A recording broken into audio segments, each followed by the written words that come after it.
જે સૌની રક્ષા કરવા વાળા છે તેવા સાળંગપુરના કષ્ટભંજન દેવ અને કિંગ ઓફ સાળંગપુરને મળ્યું કાયદાનું સંરક્ષણ. હવે કિંગ ઓફ સાળંગપુર કે કષ્ટભંજન દેવના નામે નહીં કોઈ ધંધો કરી શકે. મંદિર સમિતિનો ઐતિહાસિક નિર્ણય. સાળંગપુર હનુમાનજીના સ્વરૂપોને કાયદાકીય રક્ષણ મળ્યું છે. આ કાયદાકીય રક્ષણ એટલે શું તેની વાત તમને આખા વિડીયોમાં કરવાની છું. એટલે જો તમે ક્યારે કષ્ટભંજન દેવના દર્શને ગયા છો, કિંગ ઓફ સાળંગપુર વિશે તમે સાંભળ્યું છે, તો આ વિડીયો ખાસ તમારા માટે છે. સાળંગપુરના કષ્ટભંજન દેવ કે જ્યાં દર્શન માટે દેશ દેશથી લોકો આવે છે, દાદાને નતમસ્તક થાય છે, તેવા હનુમાનજી દાદા અને કિંગ ઓફ સાળંગપુરના દિવ્ય સ્વરૂપના નામે હવે કોઈ પણ વ્યક્તિ મન ફાવે તેમ વ્યાવસાયિક દુરુપયોગ નહીં કરી શકે.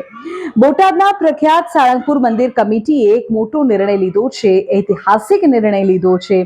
દાદાના નામ અને તેમના દિવ્ય સ્વરૂપને કિંગ ઓફ સાળંગપુરના ઓફિશિયલ કોપીરાઇટ અને ટ્રેડમાર્ક મેળવી લેવામાં આવ્યા છે. પ્રશ્ન એ થાય કે આવો નિર્ણય કેમ લેવાયો? કોપીરાઇટ અને ટ્રેડમાર્ક લેવાથી શું થાય? આવું કેમ કરવું પડે? મંદિરના કોઠારી સ્વામી એવું કહ્યું છે કે ભવિષ્યમાં કોઈ આ આધ્યાત્મિક અને ધાર્મિક વારસાનો ખોટો કમર્શિયલ કે વ્યવસાયિક ફાયદો ન ઉઠાવે તે માટે દેશની અગ્રણી લો ફર્મની મદદથી આ કાયદાકીય સુરક્ષા કવચ મેળવી લેવાયું છે. ખાસ વાત એ છે કે આ તમામ લીગલ સર્ટિફિકેટ્સ મળ્યા બાદ તેને સૌથી પહેલા દાદાના ચરણોમાં સમર્પિત કરવામાં આવ્યા હતા. ધાર્મિક ધરોહરને આધુનિક કાયદાથી સુરક્ષિત કરવાનો આ નિર્ણય છે. આ નિર્ણય તમને કેવો લાગ્યો?